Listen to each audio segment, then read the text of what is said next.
আমার সোনা মাম্মা এটা আমার হাতে কি দিল? দাঁড়াও দাঁড়াও বলছি। আর এখন আমি ঘুম থেকে উঠে এই ভিডিওটা করেছি। আর জানো তো বেশ কয়েকদিন তোমাদেরকে আমি ভিডিও দিতে পারছি না। যাই হোক, ঘড়িতে বাজতে যায় 4:45। সেদিকে কোনো রকমের লাইটটা অফ করে দিয়ে আমি চলে আসি বাগানে। আর গিয়ে দেখি আমার মাটা এখানেই আছে। আর দেখো মাটির সৌন্দর্যটা কত সুন্দর ফুটে উঠেছে। তারপর বসে থাকতে থাকতে দেখলাম আমার মাটা কোথায় গেল। ওই দেখো ফল তুলছে। আর আমি এদিকে একটা কথা ভাবছি, আর ও এসে আমাকে এই কটা ফল দিল। আমি নিজেই চিনতে পারছি না এটা কি ফল। আমার কাছে কটা ফল দিয়ে আবার চলে গেল আমার জন্য ফল আনতে।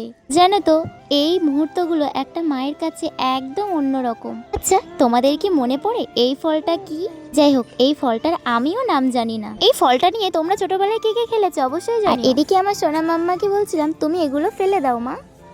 আর দেখো, দেখতে দেখতে রমজান মাসের আজকে দ্বিতীয় রোজা। তোমরা কে কে রোজা করছো অবশ্যই জানিও এটাও।